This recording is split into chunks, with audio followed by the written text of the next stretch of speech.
The cobblestones of Providence are silent now, but in 1762, they trembled with the echoes of a darkness no man dared name aloud. At the center of that shadow stood Deacon Ezra Rutherford, a man whose devotion to God had twisted into obsession, whose faith had become a weapon sharp enough to cut innocence in half. Behind the respectable facade of his Benefit Street mansion, a secret waited, buried beneath timber and stone, a secret that would never see the light of day. The town knew him as a pious man, a preacher whose sermons stirred the hearts of merchants and sailors alike, whose piercing eyes seemed to see sins no one had confessed. They whispered that he had wrestled with angels and perhaps demons too, but no one realized how literally he would enact that struggle. His house, grand yet severe, reflected his mind. Order above all, luxury forbidden, sin punished, and obedience demanded. But below that order, in the basement, the line between devotion and horror blurred into something unrecognizable. When Mercy, his young wife, gave birth to twins in the summer of 1762, Ezra saw not two children, but two vessels of spiritual potential. Innocence, fragile as dew, entrusted to hands that would never merely protect. By night, neighbors claimed to hear voices, children crying out in tongues that twisted the tongue of men, melodies that resembled hymns but carried a weight of despair no mortal should endure. At sunset, the sounds began. By dawn, they had ceased. Those who walked past the Rutherford house felt chills, the sensation of being watched, touched, judged. Yet no one could see what Ezra alone oversaw. The deacon's journals, later discovered, revealed a mind unraveling under the pressure of purity and sin, a theological fever that justified anything. His writing spoke of creating heaven on earth, beneath his own floors a place where corruption could be contained, where the light of the outside world would never stain those who were destined to embody perfection. The basement became a womb of darkness, a cathedral of control, where two children, his own flesh and blood, were slowly reshaped, or perhaps unmade, by ritual, isolation, and unrelenting will. By the time authorities finally pried open the basement door in 1765, what they found defied comprehension. Pale skins stretched over tiny bones, eyes adapted to shadow, and a silence that seemed to swallow the world outside. Makeshift altars carved with symbols that matched no known faith, journals filled with theological terror, and the chilling realization: some monsters are born not of cruelty, but of conviction. Ezra believed he was saving souls, but at a cost no God would have sanctioned. Providence tried to forget. History buried it. But tonight you will remember. Providence in 1762 was a city of contradictions, a crossroads where faith clashed with commerce and morality wrestled with greed. On the surface, it was a thriving port. Ships arriving from the Caribbean, laden with sugar, molasses, and the unspoken weight of human suffering. Behind every respectable merchant, behind every Sunday sermon, lay transactions built on chains. And yet, the people prayed as if their prayers could erase the shadow of their complicity. Ezra Rutherford watched all of it. He watched the merchants count their coins while guilt clung to them like a second skin. He watched young men stumble from taverns, their laughter masking the rot of indulgence. And he understood something most could not. The world could be outwardly pious while inwardly corrupt, and that corruption could infect innocence before it even had a chance to bloom. Ezra's obsession was not merely with sin, he was fascinated by the mechanisms of control, the invisible architecture of obedience. He saw the town as a living organism, every citizen a cell susceptible to corruption, and he believed the only way to preserve purity was to remove it from the influence of the world entirely. He began studying not just scripture, but human behavior, devoting hours to understanding fear, manipulation, and the subtle chains that bound men's souls to vice. In his journals, he wrote of shaping the light before it touches darkness, a cryptic phrase that would later explain the fate of his children.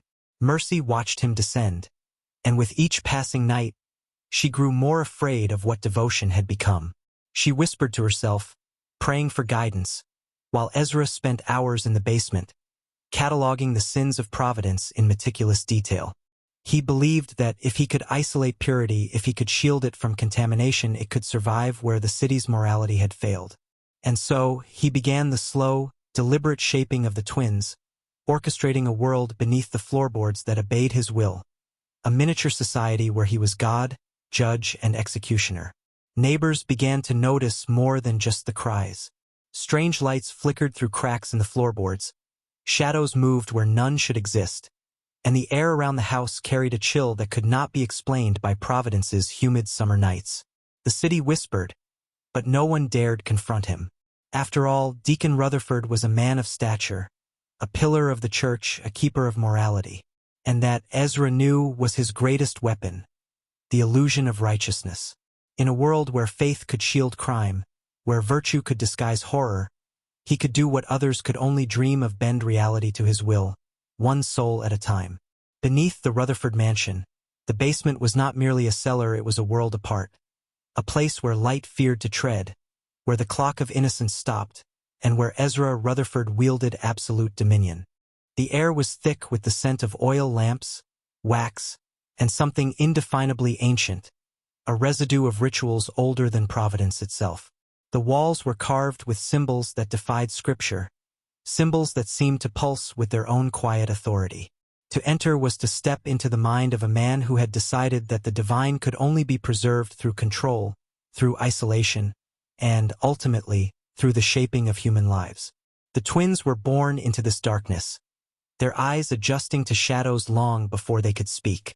Their skin, pale as parchment, reflected the candlelight with a spectral glow, while their small bodies moved with a precision unnaturally taught. Ezra had become both their god and their jailer, dictating not only their actions but their perceptions of the world.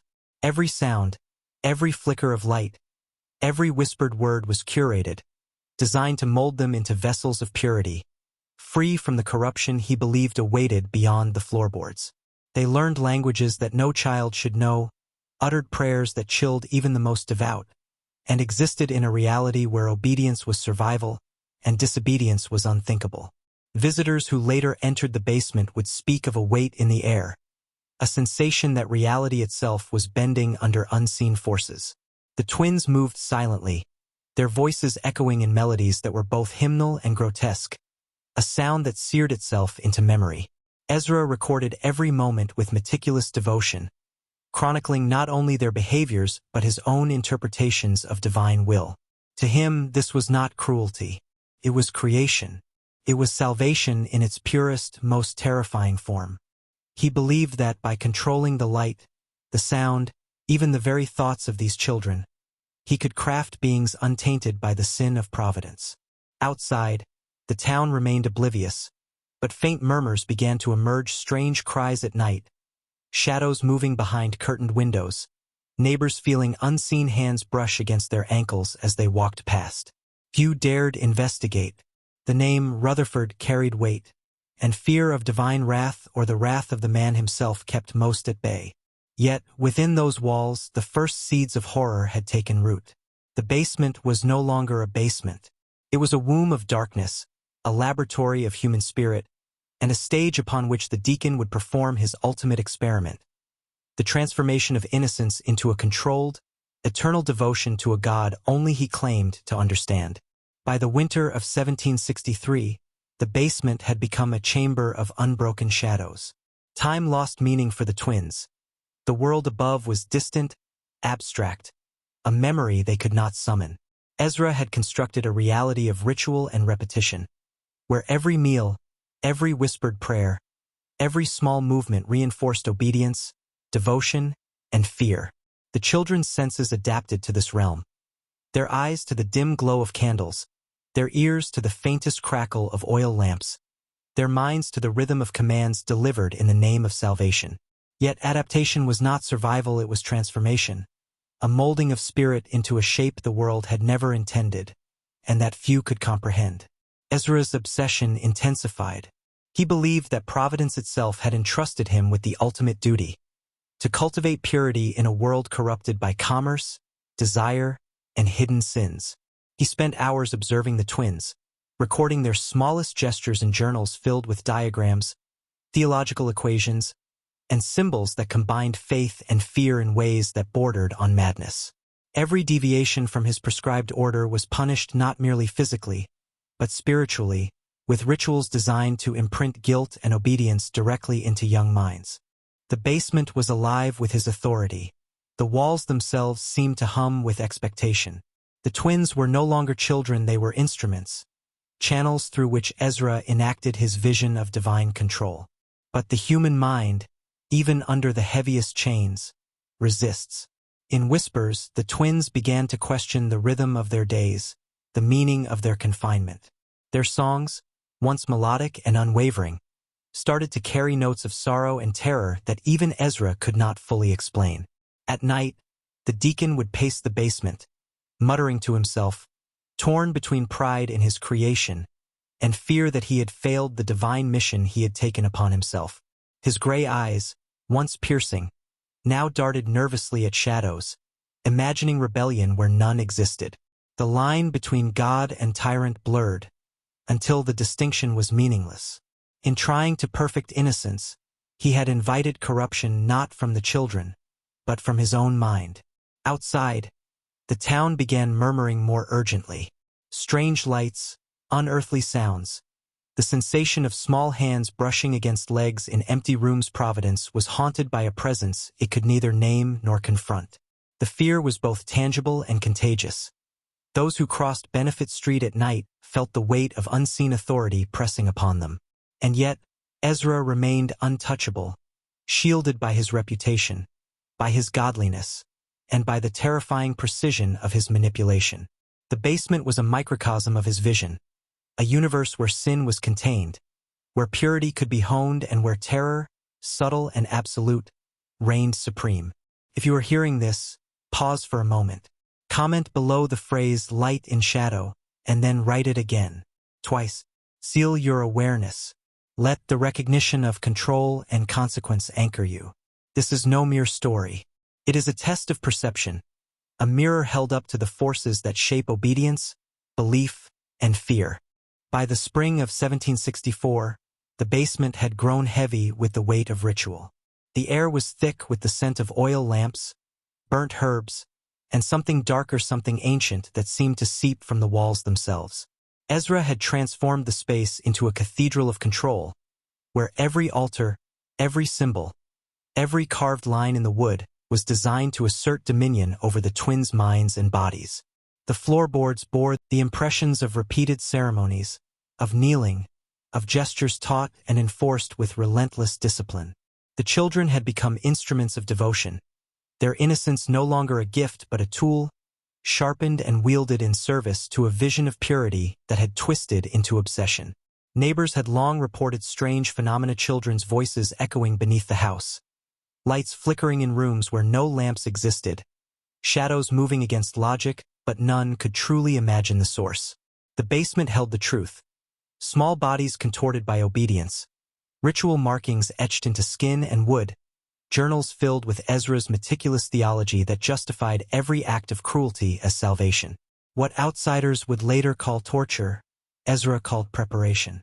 To him, the world above was a contamination, and the only path to divine protection was total control.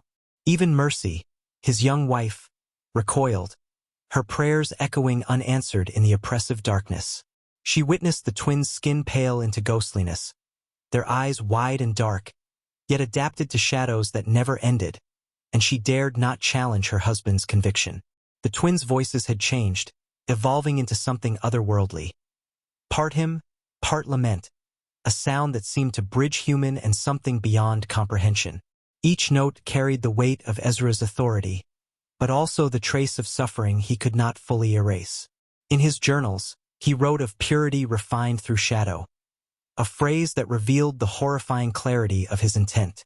Every hour of isolation, every whispered command, every meticulously recorded action was part of a deliberate experiment, to craft beings untouched by the moral decay of Providence, but at a cost invisible to the world above. The basement had become a theater of moral corruption dressed as sanctity, a place where righteousness and monstrosity were indistinguishable. The truth was undeniable. Ezra had created a prison for innocence. The twins had never seen sunlight. They knew only shadow, sound, and the unrelenting hand of authority. And yet, for all the horror, the deacon believed he was saving them, preserving something divine that the world above had no right to claim.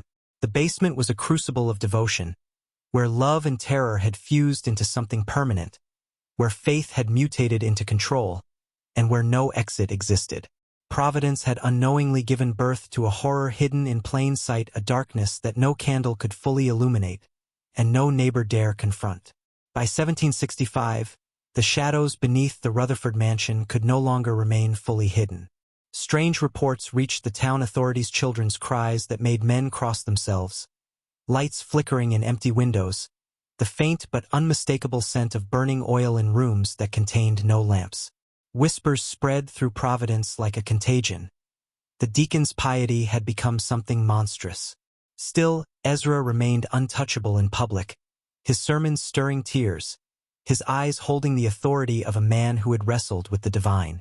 It was only when persistence overcame fear that the first official investigations began. The authorities broke down the basement door in March. What they discovered was beyond comprehension. Pale, emaciated twins, their eyes adapted to the darkness, emerged from a world no sunlight had touched. Makeshift altars, carved symbols of unknown origin, and journals filled with theological calculations and moral justifications littered the room. Ezra's obsession had turned sacred devotion into a theater of horror. Every line of writing, every ritual implement, and every faint whisper of a child's voice told the story of a mind consumed by the need to control what he believed was divine. The journals revealed his logic. Children must be shielded from the world's corruption, their innocence preserved at all costs. What outsiders called cruelty, he recorded as salvation. What the town called murder, he labeled preparation. He believed Providence itself had entrusted him with a sacred duty, one that justified acts no moral framework should condone. The deacon had become both priest and tyrant, shaping reality to match his obsession, erasing any trace of the world outside, and bending even love into a weapon. Neighbors who entered the mansion afterward reported a lingering presence, an oppressive weight in the air, the faint echo of children's voices singing hymns they had never learned, the sensation of being watched by something unseen. The house itself seemed alive, infused with the authority and madness of the man who had ruled its basement. And though the colonial government attempted to suppress the records for over a century, fragments of the story survived in whispered accounts, in journals, in local lore that refused to die. Providence had tried to bury the horror, but darkness, once shaped, never fully disappears. The basement, once a sanctuary in Ezra's mind, had become a tomb. Yet the story does not end with discovery alone. The legacy of control, of corrupted devotion, echoes beyond walls and centuries. It reaches into the very structure of obedience, of fear, and of belief, a lesson that power, when intertwined with conviction, can twist the world beneath the eyes of those who think themselves safe. After the basement was finally exposed, Providence tried to move on, but the city itself had been altered. 3 generations of families who later attempted to live in the Rutherford house reported the same unshakable phenomena. The faint echo of children's voices singing in languages no living soul should know, the chilling brush of unseen hands against ankles, and the acrid scent of oil lamps burning in rooms that remained empty.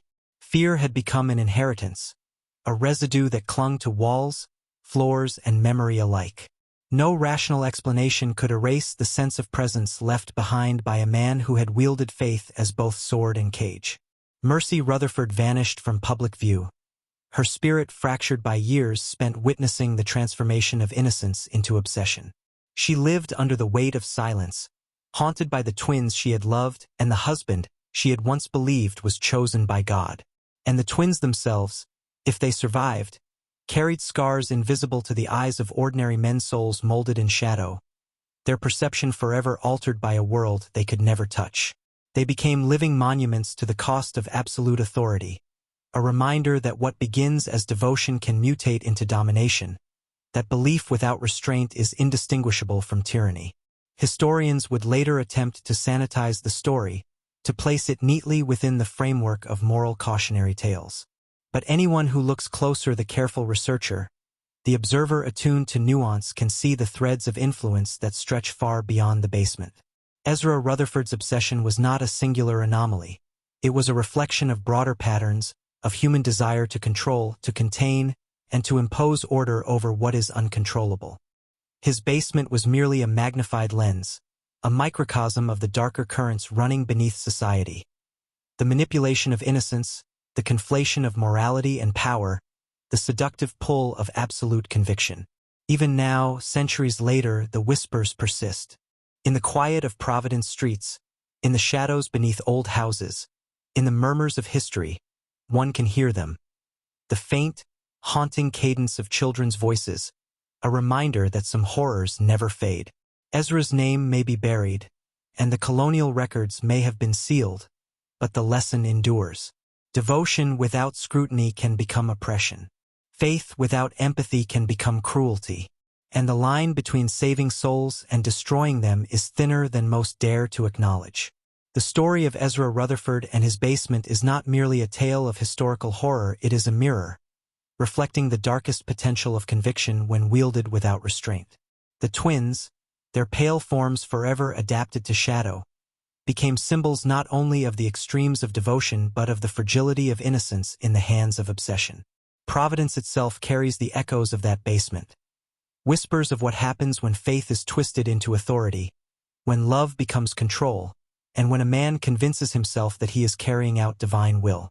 For centuries, men have sought meaning in Ezra's actions, trying to reconcile the brutality with the devotion, the horror with the hope of salvation.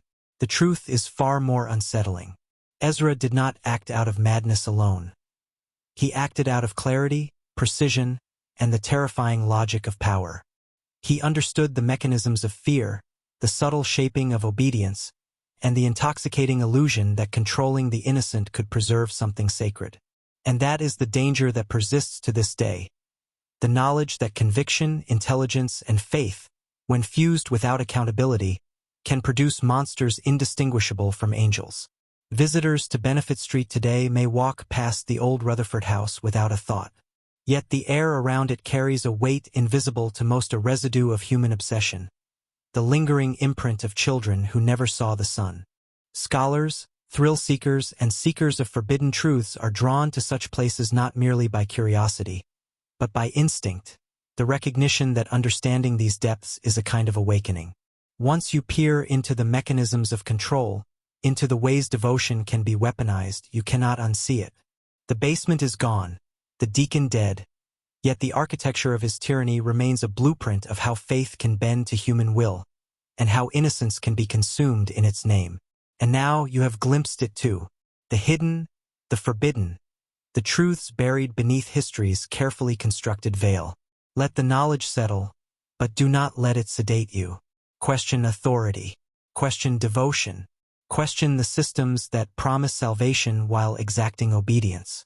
For in the shadows, in the quiet corners of faith and fear, you will find the same forces that shaped Ezra Rutherford's basement, that molded the twins, and that continue to shape the world in ways most will never recognize. Remember their names, remember the lessons carved into timber and bone. The darkness is patient, the shadows endure, and the cost of turning away from truth, no matter how comfortable the light above, can be eternal. You have walked this descent. You have seen what men are capable of when belief becomes control. The question now is whether you, like Ezra, will allow conviction to blind you, or whether you will emerge aware, awakened, and unafraid. If this story chills your mind, subscribe and hit the bell. This is just the beginning of uncovering forbidden history. Comment, light in shadow, twice to seal your awareness, and join the community of those who dare to know what others hide. Share this with anyone who believes that some truths are too dangerous to ignore.